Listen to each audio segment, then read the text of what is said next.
and welcome back to Like Maria. Today we're talking about Waiting for Godot, and this is aimed more at sort of A-level students. So Maria, Waiting for Godot is considered to be one of the greatest plays of the 20th century. But, you know, not a lot happens. Why is it considered to be so great? Yes, so that is a great question. I mean, and lots of people, and indeed the first audiences pitched up and many of them left at halfway through. Beckett himself really struggled to get this put on in theatres in Paris. His poor, long-suffering wife, Suzanne, literally carried the manuscript around several tens of theatres in order to try and get it published. Why is it the greatest play? I think number one is it's very different. It is part of the movement of the theatre of the absurd. So it deals not with plot, it's not a well-made play, a straightforward plot with characters in a familiar setting. It is very, very different and it's challenging. You're absolutely right, very little seems to happen. But on the other hand, as a member of the audience, you are challenged to go places and to have thoughts that sometimes very disturbing, but you know, considerable, very, very important ideas relating to human existence. One of the most successful ever productions and receptions for this play is, of course, in San Quentin prison in America, where the prisoners were formed a small theatre company and presented the play, and all the other prisoners felt that it was a phenomenal success. And they could identify with this business of waiting and the kind of emptiness and the bleakness of the world in perhaps a way that mid-century general theatre goers didn't have this insight. But I think now, towards the end of the 20th century and indeed into the 21st century, it's more intellectual challenge of the play that fascinates, and really it radicalised theatre and paved the way for many more exciting and challenging plays that didn't simply represent life as we know it on stage, but that explored life and explored issues close to the core of our being, really. So like all good art, really, Godot explores life. Sorry, almost leapt in there too soon. I was going to say, I think the big question that people would have is, who is Godot? What is Godot? Well, that, of course, is the ultimate question. He appears in the title, he doesn't appear in the play. There are messages sent via the boy twice. And at the very beginning of the play, Estragon and Vladimir are familiar with Waiting for Godot. Estragon forgets about it often, but Vladimir is quite under the conviction that they must wait for Godot, and that's why they can't leave the spot where they are. There have been many suggestions.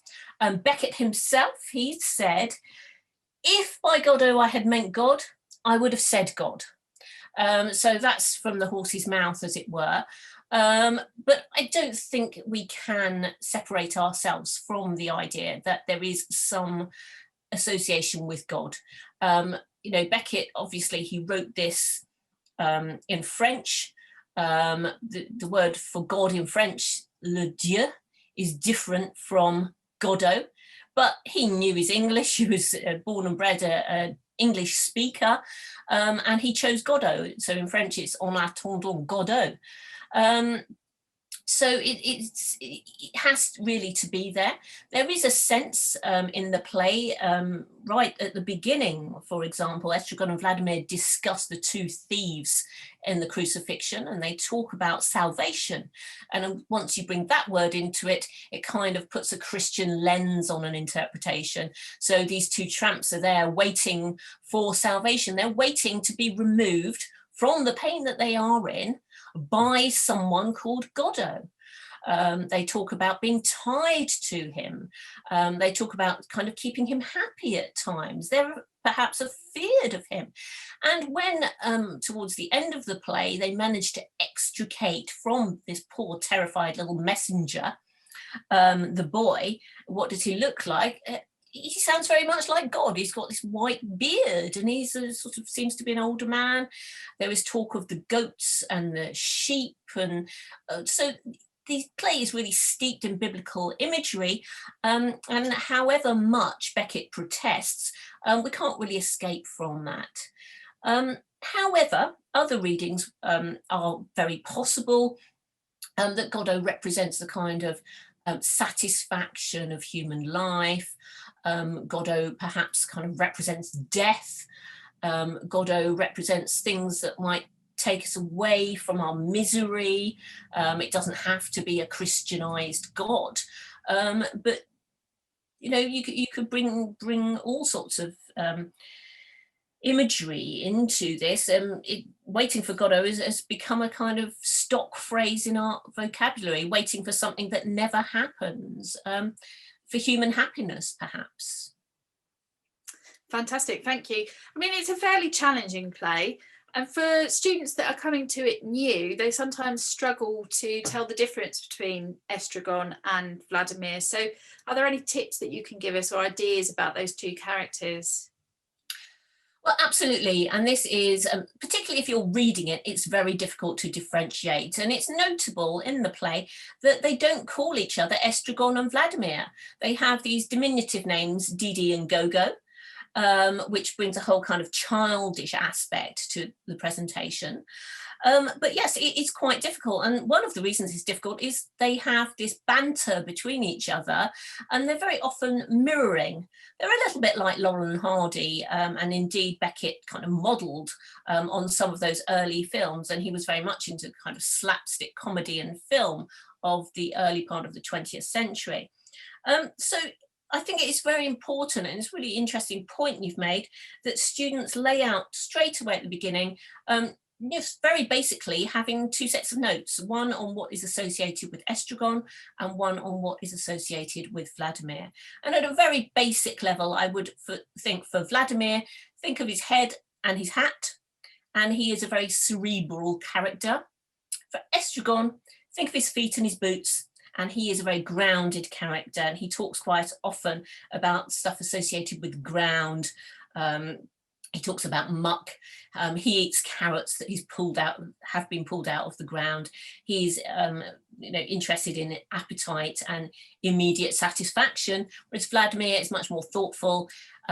He looks into his hat philosophically at moments, and thinks about his hat and his thoughts. He thinks about where they're progressing to, whereas Estragon is concerned with his boots, and his feet ache, and he's very childish. So we can see them a little bit as Vladimir the father figure, Estragon the child figure.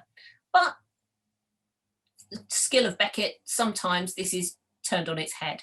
So it is problematic. You need to look very closely at the imagery associated with them and the speech habits they have. Often, this strikes me as quite a sad play, quite sad characters, but Beckett has described it as tragi-comic. So what does that actually mean? So pretty much what it says on the tin there, Caroline, it's part tragedy, part comedy. It falls between these two genres. If we look at tragedy, there's death at the end of a tragedy. That's one of Aristotle's definitions of tragedy, that there must be deterioration and death at the end. We don't have death. We have talk of death. We have talk of hanging. It's a very dark play, often goes to very uncomfortable places, but we don't have closure. So in some ways, it can't even really be a comedy either, because with comedy, we have closure, we have resolution, we usually end in some sort of marriage. Now, these two characters are virtually married to each other. They keep falling out and coming back together. They have a long-standing history. They help each other out, even if they're about to hang themselves, or they fuss over boots together, or tell each other dreams or not, as the case may be. So there is a kind of partnership here, but it's not really celebrated at the end of the play. We're still no further in our understanding of what that is. So I would say, actually, Beckett is spot on there. It is a tragic comedy. It falls between these two literary genres. But the key thing is there's no resolution to either. So we can't put it in either camp. There's no resolution and celebration with a marriage, for example, and there's no end of the pain and suffering like death. So it kind of just goes on and perpetuates. And the cyclical nature of the play suggests this as well. Originally, Beckett was going to write it in 3 acts, and he decided not to. But we can, if I sat you down and said, write the 3rd act, you could pretty much have a go. Obviously, it wouldn't be quite as good as Beckett's, not pretending that, but kind of the content, it could go on forever. So lack of resolution, really. If we're talking comedy, there are some funny moments. And as I mentioned before, Beckett was very interested by early cinema, Laurel and Hardy, Buster Keaton, kind of musical performance as well there. So there are funny moments, but it's really very much up to the director to put these in or take them away. And obviously the sort of relationship between the characters and the actors, in a physical sense, you can get quite a lot of humour out of it, but also there is, a terrible amount of bleakness, as you correctly identify there. Okay, thank you. Well, unlike Waiting for Godot, we have resolution. That's the end of our video for today. So thank you for watching, and thank you for sharing your expertise with us, Maria. Bye for now.